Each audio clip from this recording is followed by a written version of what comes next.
There you go. Okay, so I'll kind of talk while pictures are being taken. So, can everyone hear me?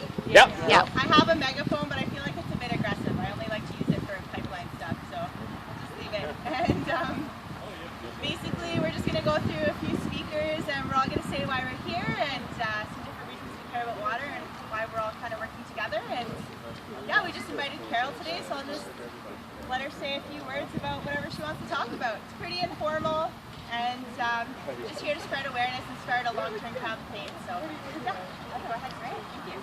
Well, first of all, thank you to Danielle and Amanda and Bob for organizing these kinds of events that around the community. I know I came to one on World Water Day. It was great with the speakers. You know, I brought my son to that one.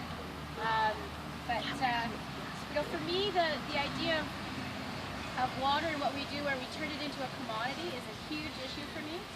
I know that as a teacher in our school district, we had a wonderful school trustee, Anna Hunt-Binkley, who had put in a policy that actually banned the sale of plastic or water in plastic bottles inside our school district.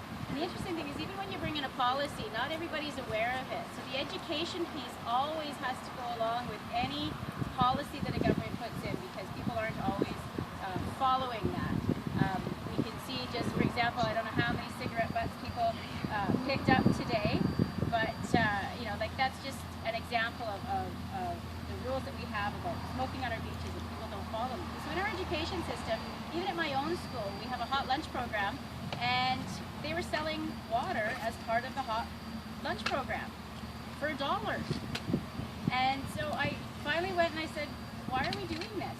We have water fountains all around our school. We have a good water system in the city of Kelowna. We have drinkable water. Not everybody has drinkable water. We have it here. Why are we turning water into a commodity that parents feel they need to buy in order to support their children's school as a fundraiser? So these are issues that are important to me. And you know, we've encouraged water bottles, people to carry water bottles with them everywhere they go. That's a great start. But unless you put the infrastructure in to actually allow people to fill that water bottle wherever they go, you're not accomplishing what your goal is. So I doubt the water fountain here, which is great that we still have one, because not every park in this town still has a water fountain the way it was when I grew up here.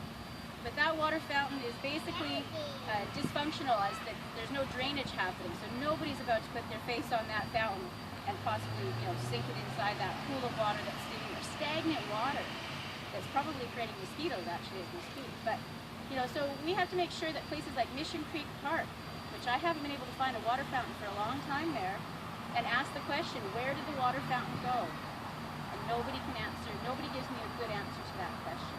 And the only answer I can think of is that water has become a commodity that people can make a profit off of. And that's on a local basis, but we can see that we've got other issues across British Columbia where water is going to become a profit on a much bigger scale. But we have to start locally, and we have to start addressing concerns here, and we have to provide, not just on a local basis, but local government basis, but on a provincial government basis, the infrastructure and the support to communities to ensure that water stays free. So thank you so much for everyone showing up here. This is why it's important to me, and I'll pass it off to somebody else and say why it's important to them. Thank you. Yeah, all right. Public ad case there. Public ad. Yeah, you. You don't have to wear it. Okay, so my name is Bonnie Penner, and I'm the founder of a company in Kelowna called Organically Clean. And what we provide is education and a product line that is all about environmental estrogen, so being xenoestrogen free.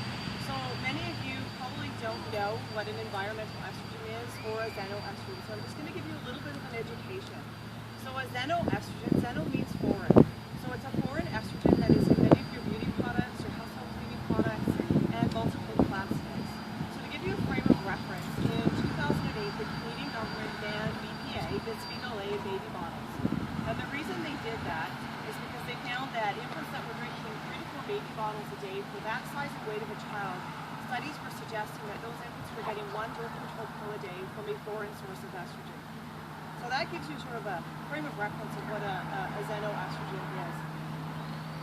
In my early 20s, I started suffering from ovarian cysts.